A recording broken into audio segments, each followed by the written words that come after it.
D'abord, je crois qu'ils soutiennent une défense européenne, parce que le concept Europe de la défense est parfaitement français, hein, et continue à l'être.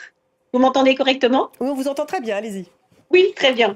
Oui, je crois que, en effet, il faut regarder quand même les nuances qui peuvent s'exprimer, qui sont dues d'abord à la proximité avec la Russie pour ceux qui ont une frontière ou qui en sont un peu plus proches. Et donc, ce qui explique peut-être que l'Italie et l'Espagne, comme la France, n'ont pas pendant longtemps été convaincus, en effet, qu'il y avait une menace russe. Aujourd'hui, le vocabulaire a changé.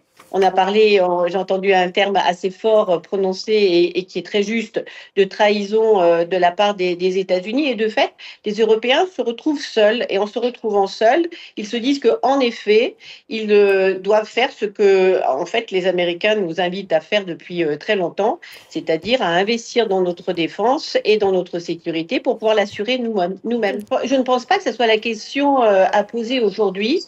Je comprends que dans la panoplie des messages que nous devons envoyer à la fois à Donald Trump et à Vladimir Poutine, les Américains, pour leur expliquer que nous prenons très au sérieux la sécurité à venir de l'Ukraine et donc du reste du continent européen, et à Vladimir Poutine que nous allons nous engager. Je pense que c'est le dernier élément qui viendra après un processus de paix qui se mettra en place, et puis des équilibres à trouver avec un accord de paix qui sera bouclé et qui parlera peut-être à un moment, dans une des clauses, d'une force d'interposition qui pourrait assurer la sécurité future.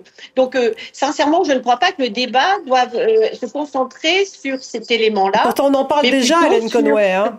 On en parle beaucoup au Royaume-Uni. La France a plutôt une position favorable. Bien sûr, mais c'est pour ça que je vous dis que ça fait partie des messages qu'il faut envoyer à la fois aux Américains et aux Russes dans le même temps pour montrer la motivation des Européens à continuer à s'engager, pas simplement militairement en envoyant des équipements militaires aujourd'hui pour que les Ukrainiens puissent continuer à se battre jusqu'au moment où le cessez-le-feu aura lieu. Mais je ne pense pas que ça soit le débat principal. Je voudrais simplement revenir sur un point, si vous me permettez. Allez-y. Revenons en septembre 2021. C'est quand même les Américains qui ont envoyé un message assez fort quelque part aux Russes en leur expliquant que l'Ukraine pourrait rentrer dans l'OTAN et peut-être rejoindre un jour l'Union européenne. Et ce sont quand même eux qui ont envoyé un message après l'invasion russe pour dire, ou même avant l'invasion russe, pour dire que de toute façon, ils ne seraient pas présents auprès des Ukrainiens. Donc je pense qu'on a lâché les Ukrainiens dès le début. Ce n'est pas simplement les Européens qui l'ont fait. Voilà, je voulais juste apporter cette précision-là. Je pense qu'elle est importante vis-à-vis de l'engagement américain dans cette affaire-là. Oui, alors bon, d'abord la première chose, rassurer notre amie allemande que la France continue à produire des Rafales et qu'un grand nombre de pays les achètent. Ce sont des très bons avions. C'est vrai qu'il y a une question de furtivité qui est mise en avant par rapport au F-35. Le F-35 n'est pas plus moderne que le Rafale, il a simplement cet élément-là en lui. Mais non, ce que je veux dire, c'est que je comprends parfaitement qu'un grand nombre de pays dont toute la défense et le concept de défense est assuré par les Américains, c'est-à-dire qu'il n'y a pas eu une armée qui s'est développée en dehors de cette sécurité, notamment du parapluie nucléaire américain, et d'un seul coup d'avoir, parce qu'il n'y a plus d'assurance que les Américains resteront avec nous. Je suis tout à fait d'accord avec notre ami italien, l'OTAN va survivre même si les Américains s'en retirent, parce que c'est une organisation militaire. Et donc aujourd'hui, nous voyons bien qu'au niveau d'ailleurs des CEMA européens, des réflexions qui sont lancées pour peut-être un jour, à terme, assurer le commandement de l'OTAN si les Américains devaient se retirer. Donc là, ce que nous avons, c'est que malheureusement, nous sommes pris par le court terme d'avoir en effet acheté du matériel peut-être étranger parce qu'il n'est pas produit suffisamment en masse, en tout cas au niveau européen.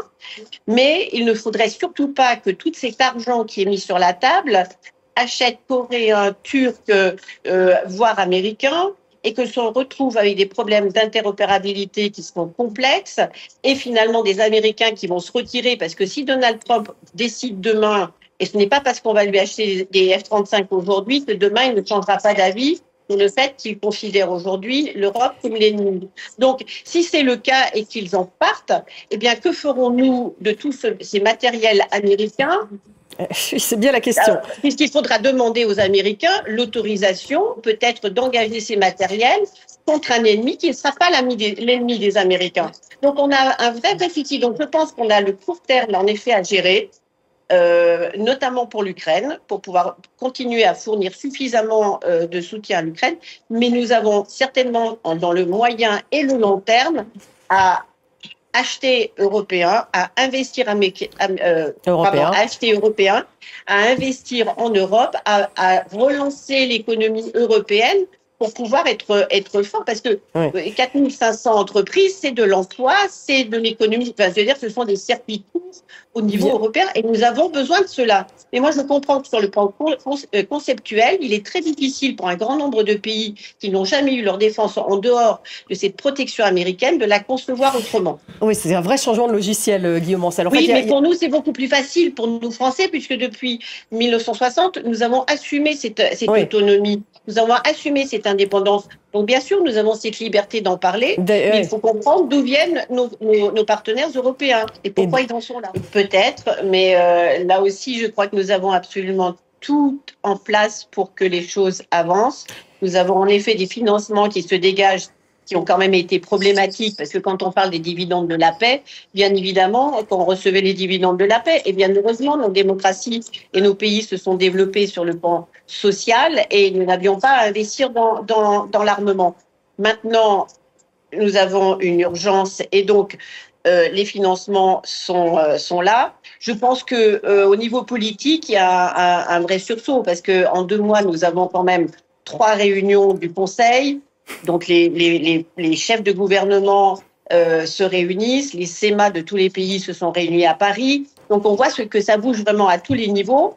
Est-ce que ça doit déboucher sur une armée européenne? Est-ce que ça doit être l'objectif que nous nous donnons? Peut-être, mais je crois que là aussi, nous devons d'abord tirer toutes les leçons de cette guerre en Ukraine et de ce que nous devons faire, et en effet dans la production, et nous donner des objectifs très très clairs, plutôt que d'aller vers un concept qui va peut-être mettre très longtemps à se mettre en place, et d'utiliser ce que nous avons. Et pardon de revenir à l'OTAN, mais l'OTAN existe, il y a des exercices aujourd'hui qui impliquent l'ensemble des membres et qui marchent correctement. Et voilà une armée qui se met en place par des armées nationales qui sont en capacité, sur un même exercice, de répondre à un ennemi commun et une attaque commune. Guillaume Ancel. Donc je ne sais pas si on doit aller au-delà et essayer finalement de rajouter des concepts à une situation quand même qui est très très complexe. Écoutez, moi je suis pour. Je pense que nous devons être créatifs et volontaires. Si nous voulons avancer,